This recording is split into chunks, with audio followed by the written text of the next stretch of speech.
భగవంతుణ్ణి చేరుకోవడానికి భక్తి ప్రధాన సాధనమని మనమంతా అనుకుంటాం. అదే కాదు, రాగద్వేషాలు, శత్రుత్వాలు అన్నీ సాధనాలేనని భాగవతం చెబుతోంది. చివరకు భయంతో కూడా సాయుజ్యం సాధ్యమేనంది. శిశుపాలుడి ఆత్మజ్యోతి శ్రీకృష్ణుడిలో లీనమైపోవడం ధర్మరాజుకు ఆశ్చర్యం కలిగించింది. ఆయన నారద మహర్షి దగ్గర విస్మయాన్ని ప్రకటిస్తూ, స్వామీ, బుద్ధెరిగిన నాటినుంచి ఈ శిశుపాలుడు ఆ గోపాలుడి పట్ల కోపంతోనే పెరిగాడు. దుర్బుద్ధిమంతుడు, దంతవక్త్రుడు అంతే. శ్రీమహావిష్ణువును అన్నిసార్లు తిడుతున్నా వారికేమీ కాలేదు. అంధలో కాలకు పోలేదు. పైపెచ్చు ఆయనలోనే లీనమైపోవడం చాలా ఆశ్చర్యంగా ఉంది. జోరుగాలి దీపజ్వాలను కలవరపెట్టినట్లుగా. ఈ సందేహం నా మనసును కలతపెడుతోంది అని అడిగాడు.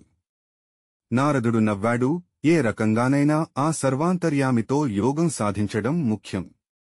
నిజానికి వైరంతో సాధించినంత తన్మయతను మనిషి భక్తితో సాధించలేడని నా నిశ్చితాభిప్రాయం అన్నాడా మహర్షి.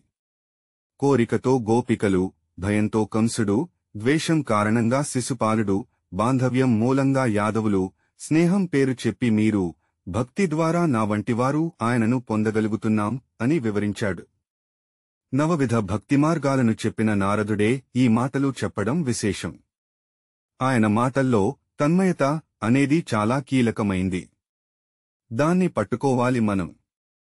ధ్యానిస్తావో, పూజిస్తావో, ద్వేషిస్తావో, కోపిస్తావో, భయంతో వణికి చస్తావో, నీ ఇష్టం, వాటి సాయంతో తన్మయతను సాధిస్తేనే సాయుజ్యం దక్కుతుంది అని నారద మహర్షి స్పష్టంగా చెబుతున్నాడు.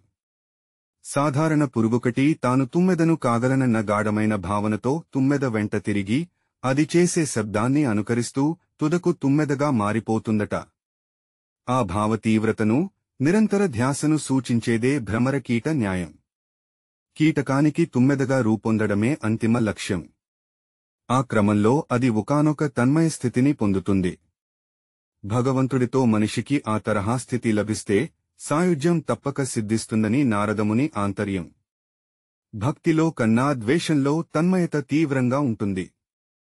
ఇది నిత్య జీవితంలో మనందరకు అనుభవమయ్యే విషయమే. ఏ మనిషిపైనో బాగా పగ పెంచుకున్నామంటే ఇక ఆలోచనలన్నీ ఆ మనిషి చుట్టూనే తిరగాడుతూ ఉంటాయి. చివరకు నిద్రలో సైతం ఆ మనిషి గుర్తుకొస్తూనే ఉంటాడు. అతని చర్యలను, మాటలను, వాటి అంతరార్థాలను పదే పదే తలుచుకుంటూ, వాటి పట్ల మన అభిప్రాయాలను పేర్చుకుంటూ తిరిగి వాటిని సమీక్షించుకుంటూనే ఉంటున్నామంటే ఏమిటన్న మాట? అది ఒక్క మాటలో చెప్పాలంటే మనం ఆ మనిషైపోతున్నామని అర్థం. అదే భ్రమరకీట న్యాయమనే మాటకు నిర్వచనం. అదేదో భగవంతుడితో జరిగితే దాని పేరే సాయుజ్యం. ఈ వీడియోను చూసినందుకు ధన్యవాదములు. ఈ వీడియో మీకు నచ్చినట్లయితే దయచేసి లైక్, షేర్ మరియు సబ్స్క్రైబ్ చేయండి.